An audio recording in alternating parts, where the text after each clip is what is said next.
రీసెంట్గా supreme court of India anti defection లాకి సంబంధించి ఒక ఇంపార్టెంట్ వెర్డిక్ట్ అయితే ఇవ్వడం జరిగింది. సో ఒక్కసారి బ్రీఫ్గా బ్యాక్గ్రౌండ్ కేసు చూసుకున్నట్టయితే 2023లో తెలంగాణలో ఎలక్షన్స్ జరిగాయి కదా. ఆ టైంలో బీఆర్ఎస్ ఓడిపోయింది, at the same time Congress గెలిచింది. సో ఇప్పుడు ఏం జరిగింది అంటే బీఆర్ఎస్లో ఉన్నటువంటి 10 ఎమ్మెల్యేలు కాంగ్రెస్కి వెళ్ళారనమాట. సో అప్పటి నుంచి బీఆర్ఎస్ ఎమ్మెల్యేస్ ఈ 10 మంది మీద యాంటీ డిఫెక్షన్ జరగాలి అని చెప్పి నోటీసులు ఇవ్వడం జరిగింది. సో ఫైనల్గా ఈ కేసు ఇప్పుడు సుప్రీంకోర్టుకి వెళ్ళింది. సుప్రీంకోర్టు ఒక ఇంపార్టెంట్ వర్డిక్ట్ జారీ చేసింది. సో స్పీకర్ ఎప్పుడైతే ఈ యాంటీ డిఫెక్షన్ కేసుల్లో కూర్చుంటారో అప్పుడు ఈయన ఒక క్వాసీ జ్యుడిషియల్ అథారిటీగా ఉంటారు. సో క్వాసీ జ్యుడిషియల్ అథారిటీగా ఈయన ఉన్నప్పుడు ఈయన మీద జ్యుడిషియల్ రివ్యూ ఉంటుంది అనే ఒక మొదటి విషయం, ఇంపార్టెంట్ విషయం చెప్పింది. రెండో విషయం ఏంటి అంటే ఎప్పుడైనా సరే ఈ యాంటీ డిఫెక్షన్ కేసెస్ ఉంటాయి కదా, వీటిల్లో స్పీకర్ జడ్జ్మెంట్ ఇవ్వాల్సి ఉంటుంది. సో స్పీకర్ జడ్జ్మెంట్కి టైం లైన్ పెట్టింది. ఎన్ని నెలలు? 3 నెలలు టైం లైన్ పెట్టింది అనమాట సుప్రీంకోర్టు. సో ఈ 2 ఇంపార్టెంట్ విషయాలు ఈ కేసులో. అయితే ఇవాళ వీడియోలో మనం అసలు ఈ యాంటీ డిఫెక్షన్ అంటే ఏంటి, అండ్ దాంతో పాటుగా అసలు ప్రీవియస్గా ఉన్నటువంటి జ్యుడిషియల్ కేసెస్ ఏంటి యాంటీ డిఫెక్షన్ గురించి, అండ్ దానివల్ల ఇండియాలో ఇప్పుడు ఫేస్ చేస్తున్నటువంటి ఛాలెంజెస్ ఏంటి, ఈ 3 విషయాలు మనం డిస్కస్ చేసుకోబోతున్నాము. అసలు ఫస్ట్ డిఫెక్షన్ అంటే ఏంటి? ఒక ఎమ్మెల్యే కానివ్వండి లేదా ఒక ఎంపీ కానివ్వండి, ఒక పొలిటికల్ పార్టీ సీట్ మీద గెలిచి ఇంకో పార్టీలోకి వెళ్తూ ఉంటారు కదా వాళ్ళ పర్సనల్ గెయిన్ కోసము. సో దీన్నే మనం డిఫెక్షన్ అని పిలుస్తాము. సో 1960స్లో చూసుకుంటే ఈ డిఫెక్షన్స్ చాలా ఎక్కువగా జరిగాయి. అయారాం గయారాం అని కూడా అనేవాళ్ళు అనమాట ఈ కల్చర్ని. సో గయాలాల్ అని చెప్పేసి ఒక ఎంపీ ఉంటుండే, ఆయన ఒక్క రోజులో 3 పార్టీలు ఇట్లా షిఫ్ట్ అయికుంటూ వచ్చారనమాట. సో ఆ ఇన్స్టెన్స్ తర్వాత నుంచి మనకి ఇండియాలో ఒక కాన్స్టిట్యూషనల్ అమెండ్మెంట్ యాక్ట్ తీసుకొచ్చాము. అదే 52nd constitutional amendment act. So ఈ 52nd కాన్స్టిట్యూషనల్ అమెండ్మెంట్ యాక్ట్లో ఏం చేశాము అంటే 10th షెడ్యూల్ని యాడ్ చేశాము. 10th షెడ్యూల్ దేనికి సంబంధించింది? యాంటీ డిఫెక్షన్ లాకి సంబంధించింది. సో ఇక్కడ ఏ ఎంపీ కానీ ఎమ్మెల్యే కానీ ఒక పార్టీ సీట్ మీద గెలిచి ఇంకో పార్టీకి వెళ్తే వాళ్ళు డిఫెక్షన్ చేసినట్టుగా గుర్తిస్తారనమాట. సో ఇక్కడ ఈ లా కింద గ్రౌండ్స్ ఫర్ డిఫెక్షన్ ఉంది. సో 2 గ్రౌండ్స్ ఉన్నాయన్నమాట డిఫెక్షన్కి.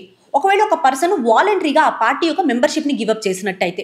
రెండో ఒక గ్రౌండ్ వచ్చేటప్పటికి ఆన్ కాంట్రరీ టు విప్ డైరెక్షన్స్కి పార్టీ నుంచి ఒక వేరే ఓట్ వేసినట్టయితే, అంటే విప్ ఒక డైరెక్షన్ ఇస్తాడు ఓట్ వేయడానికి, సో అది కాకుండా వేరే ఓట్ వేసినట్టయితే, ఈ 2 గ్రౌండ్స్ ఆఫ్ డిఫెక్షన్గా చెప్పొచ్చు అనమాట. దీనికి ఒక ఎగ్జెంప్షన్ ఉంది. ఏంటి అంటే 2/3 మెంబర్స్ కనుక ఒక పార్టీ నుంచి ఇంకో పార్టీగా ఒకేసారి వెళ్ళిపోయినట్టయితే అప్పుడు దీనికి ఎగ్జెంప్షన్ ఉంటుందన్నమాట. వాళ్ళు డిఫెక్షన్ చేసినట్టుగా గుర్తించరు. అయితే ఈ డిఫెక్షన్కి సంబంధించి డిసైడింగ్ అథారిటీ ఎవరు? చైర్మన్ అండ్ దాంతో పాటుగా స్పీకర్గా ఉంటారు డిసైడింగ్ అథారిటీస్. ఇందులో first and foremost important case అంటే ఈ కాన్స్టిట్యూషనల్ వ్యాలిడిటీ, ఈ 10th షెడ్యూల్ని ఛాలెంజ్ చేసిన కేసు వచ్చేటప్పటికి కిహోటో హొలోహన్ అండ్ జలిచిచు కేసు. ఇది 1992లో జరిగిందనమాట. సో ఇక్కడ ఏమైంది అంటే నార్త్ ఈస్టర్న్ స్టేట్స్లో కొంతమంది లెజిస్లేటర్స్ డిఫెక్షన్ చేసి వేరే పార్టీలోకి వెళ్ళారు. అప్పుడు స్పీకర్ వీళ్ళని యాంటీ డిఫెక్షన్ లా కింద డిఫెక్ట్ చేశారు అని చెప్పేసి చెప్పడం జరిగింది. సో అప్పుడు ఈ ఎమ్మెల్యేస్ అందరూ కలిసేసేసి కోర్టుకి వెళ్ళారనమాట. 2 క్వశ్చన్స్ కోర్టులో. ఒకటి, అసలు ఈ యాంటీ డిఫెక్షన్ లా ఏదైతే ఉందో అది కాన్స్టిట్యూషనల్లీ వ్యాలిడా. రెండో విషయం వచ్చేటప్పటికి స్పీకర్ ఎవరైతే ఈ యాంటీ డిఫెక్షన్ లా గురించి చెప్తున్నారో ఆయన ఒక జడ్జ్మెంట్ ఉంటుంది కదా, దానికి జ్యుడిషియల్ రివ్యూ ఉందా లేదా అనేవి 2 క్వశ్చన్స్ అనమాట. సో ఫస్ట్ సుప్రీంకోర్టు ఏం చెప్పింది అంటే ఇది constitutional, anti defection law is 100% constitutional అని చెప్పింది. అండ్ దాంతో పాటుగా స్పీకర్ రోల్ ఏదైతే ఉందో ఇక్కడ అది క్వాసీ జ్యుడిషియల్ అథారిటీ అనమాట. అంటే ఇక్కడ ఒక ట్రిబ్యునల్ లాగా స్పీకర్ అనే పర్సన్ ఉంటున్నారు. సో ఆయన డెసిషన్స్ డెఫినెట్గా జ్యుడిషియల్ రివ్యూకి వెళ్తాయి, కానీ ఎప్పుడు ఆయన డెసిషన్ తీసుకున్న తర్వాత మాత్రమే అని చెప్పారనమాట. సో ఇది ఈ first and foremost important case. ఆ తర్వాత కూడా మనం చూసుకున్నట్టయితే నబమ్ రెబియా కేసు, రీసెంట్గా తెలంగాణ ఎమ్మెల్యేస్ కేసు కానివ్వండి. సో వీటన్నిటిలో కూడా ఈ యాంటీ డిఫెక్షన్ లో ఒక కాన్స్టిట్యూషనల్ వ్యాలిడిటీని సుప్రీంకోర్టు అప్హెల్డ్ చేస్తూనే వచ్చింది. సో నెక్స్ట్ మనం చూసుకున్నట్టయితే ఈ పొలిటికల్ డిఫెక్షన్స్ ఉన్నాయి కదా, దీనివల్ల అసలు పొలిటికల్గా కానీ ఇండియాలో కానీ మనం ఫేస్ చేస్తున్న ప్రాబ్లమ్స్ ఏంటి అని చూసుకున్నట్టయితే ఫస్ట్ అండ్ ఇంపార్టెంట్ ప్రాబ్లం వచ్చేటప్పటికి ఇది ఎలక్టోరల్ మ్యాండేట్కి ఎదురుగా ఉందన్నమాట. స్పెసిఫిక్గా చూస్తే ఎలక్షన్స్లో ప్రజలందరూ ఓటు వేసేసి ఒక పార్టీని గెలిపిస్తారు. పార్టీని గెలిపించి ఆ పర్సన్ని గెలిపించిన తర్వాత పార్టీలో కొంతమంది కలిసి వేరే పార్టీలోకి వెళ్ళిపోయి ఆ పార్టీ పడిపోవడము. సో బేసిక్గా ఎలక్టోరల్ మ్యాండేట్ ఏదైతే ఉంటుందో దాన్ని పాటించట్లేదు, దానికి ఎగెనిస్ట్గా ఉంది అని చెప్పడం జరిగిందనమాట. స్పెసిఫిక్గా 2020 మధ్యప్రదేశ్లో మనం చూసుకున్నట్టయితే 22 కాంగ్రెస్ ఎమ్మెల్యేస్ డైరెక్ట్గా బీజేపీలోకి జాయిన్ అయిపోయారు. సో ఆ టైంలో కమల్నాథ్ గవర్నమెంట్ ఏదైతే ఆ టైంలో ఉందో అది పడిపోవడం జరిగింది. అండ్ ఆ తర్వాత కొత్తగా బీజేపీ గవర్నమెంట్ ఫామ్ అయింది ఆ టైంలో.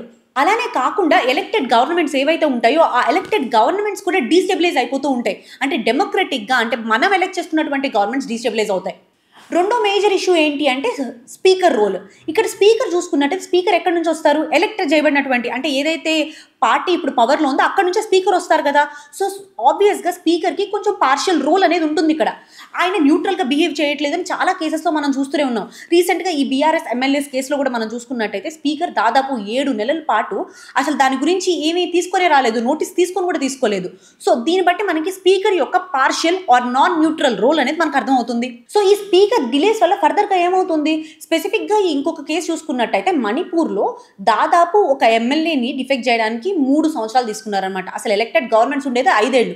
5 ఏళ్లలో డిఫెక్షన్ కోసమే 3 ఏళ్ళు తీసుకున్నట్టయితే అంటే ఆ person 3 years of tenure complete చేసేసుకున్నట్టే కదా డిఫెక్షన్ చేసిన తర్వాత కూడా. అండ్ ఆ తర్వాత థర్డ్ ఇంపార్టెంట్ విషయం ఏంటి అంటే ఇక్కడ గ్రౌండ్స్ ఆఫ్ డిఫెక్షన్లో మనం చూసుకున్నట్టయితే పార్టీ విప్కి ఎగరెస్ట్గా ఓట్ చేస్తే ఆ పర్సన్ డిఫెక్షన్ చేసినట్టుగా గుర్తిస్తారనమాట.